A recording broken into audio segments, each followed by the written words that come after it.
Like to thank everybody for joining me today. Today, I want to talk about using charitable remainder trust and how that can help you and your clients create a charitable legacy. Also, charitable remainder trusts, I think, are a great tax planning tool and often get overlooked because, frankly, I think they're misunderstood on what we can accomplish using a charitable remainder trust. If I look at a charitable remainder trust, number one, who's it for? And I think an easy one is to say taxpayers that are charitably inclined. If we have somebody that's been giving, consistently to a church or a charity that they're involved with, that's an easy, person for us to identify. But also remember, we just have taxpayers that may not be charitably inclined, that just want to reduce their taxes.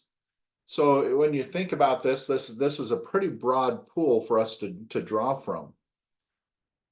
The next thing is, do they have appreciated property or investments that will be sold, that they're going to liquidate, and they would liquidate, but a lot of times they're not liquidating those assets because they don't want to pay the tax bill. I see a lot of older clients that, have built up, a lot of rental businesses, rental properties, and get to that point, they just don't want to fix toilets anymore. But the fear of paying taxes is keeping them from taking that next step. So can we sell those assets more efficiently? And finally, clients that want to create a charitable legacy. They want to pass on that legacy of giving and sometimes just want to see the good that they can do for their community and others, that can be benefited. So let's look at this as an overview. Let's think about this. A husband and wife client, age 70, charitably inclined. They currently have a stock portfolio valued at $1 million that they want to liquidate. They've got a lot of, build up in there, but they want to move it on. They have a goal of reducing their taxes and still providing a legacy to their heirs. So if you think about this, what holds everybody back? And obviously it's the taxes. So if they have a basis in their stock of 100,000, a current value of $1 million, if they sold that, that's a $900,000 gain, and that's going to be a capital gains on most all of this. So you start looking at this, and what do we do? What do we do with this? So let's look at a charitable remainder trust. And if you look at the parties of a charitable remainder trust, it always starts with the client, starts with the individuals that we're helping. So in this case, it's we're talking a husband and wife. This could be an individual. It can be a parent and a child, whatever, whoever we're trying to work with. The first thing they're going to do is they're going to set up the charitable trust. This charitable remainder trust is designed for them.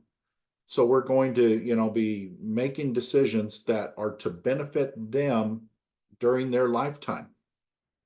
One of the things that we will identify is, what charity do they want to benefit? Now, when we're picking this charity, it can be a revocable, beneficiary. It can be an irrevocable beneficiary. However they want to set it up. I look at it, the more tied they are to that charity, they may want to make an irrevocable gift so that charity knows this benefit's coming to them sometime in the future.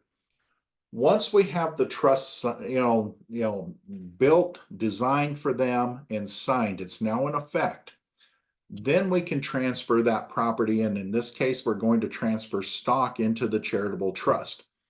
Now, one of the rules that we have to make sure that we follow, the transfer of that property into the trust has to happen before any sales documents get signed. There again, not a problem if we're talking a stock portfolio, but if this was a rental property, an apartment complex, we want to make sure that property's in the trust before they sign any sales documents.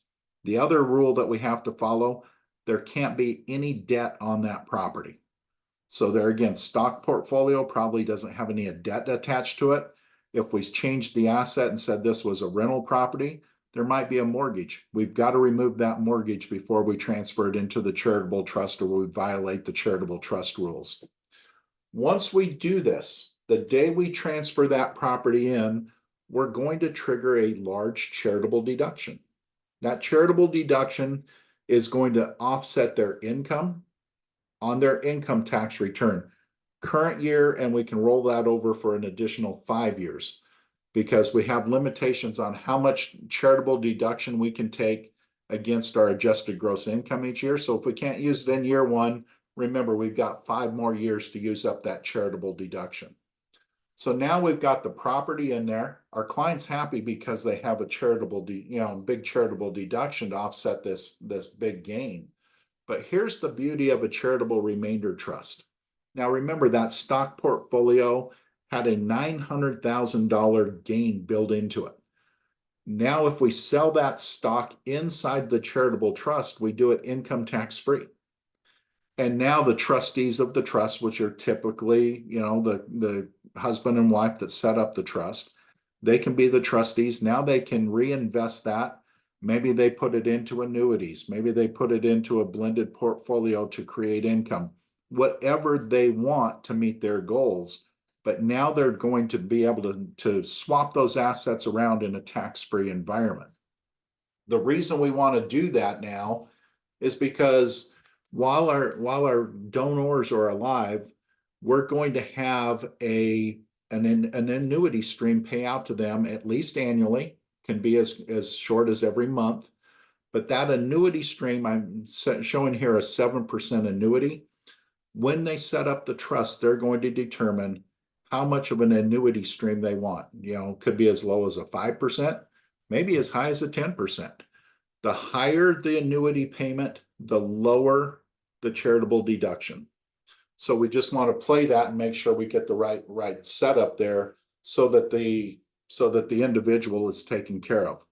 In this case, our clients, Mr. and Mrs. Charity, are going to receive a 7% payment every year from the Charitable Remainder Trust, as long as either one of them is alive. So it's going to carry to the second death.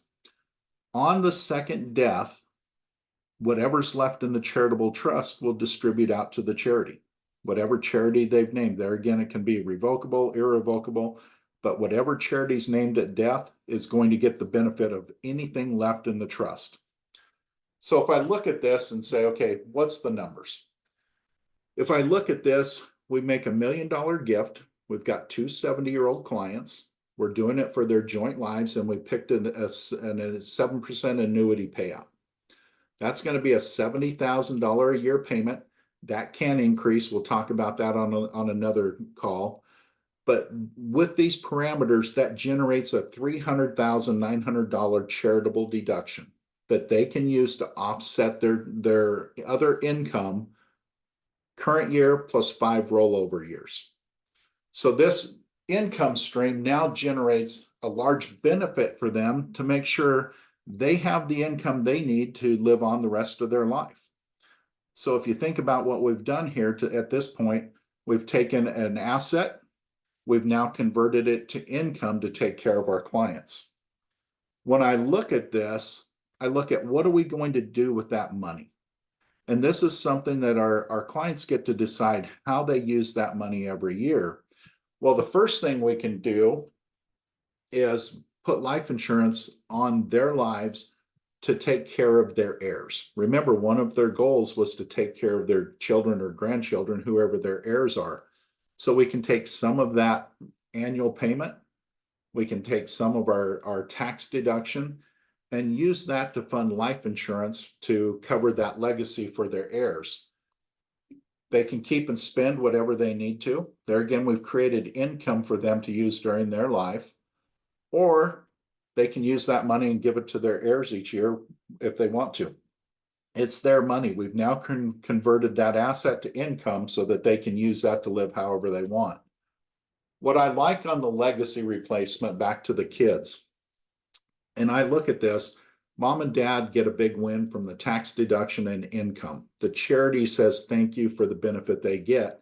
Now, if we can use the life insurance for the kids, the heirs now will receive that life insurance benefit, income tax-free, and at mom and dad's death, that pays out. We don't have a probate, that just pays out and pays the kids and takes care of them. So Charitable Remainder Trust can create a win-win-win strategy if we do it right. So I appreciate everybody getting on.